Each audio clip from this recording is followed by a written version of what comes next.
Hi, Father Ian Van Heusen here.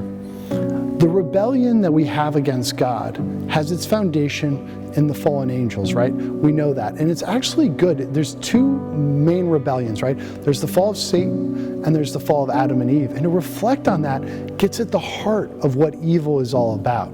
So let's take a second. Think about Satan. I want you to imagine how you would imagine Satan.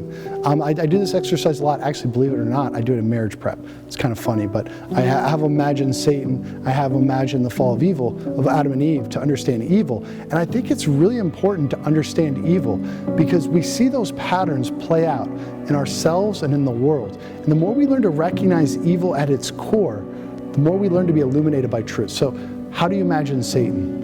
What's the characteristics you would give? Now, of course, we know angels don't have bodies, but I still think you can use your imagination like a movie. Also, I want you to consider this. There's this classic line, Milton, in his classic work, Paradise Lost, he puts this language on the lips of Satan, and it's a great way of summarizing that rebellious spirit. And it goes, better to rule in hell than to serve in heaven. Better to rule in hell than to serve in heaven. How often we prefer our own way, right? Businesses, I've seen it so many times with organizations where somebody's like, I would rather be in control and I'd rather sink this ship than see it flourish and not have control. It's very hard to let go of control. It's very hard to surrender to a higher authority primarily, but then also to surrender to authority in this world. And that was the fall of Satan. When he saw God's plan for humanity, he didn't want any part of it. He wanted to be in charge. He wanted to make himself greater than God.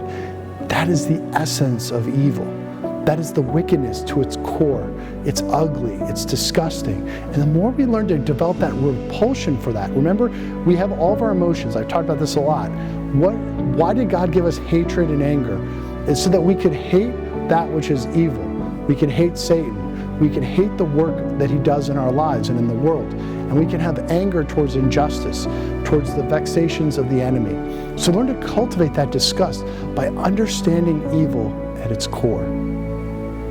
Amen.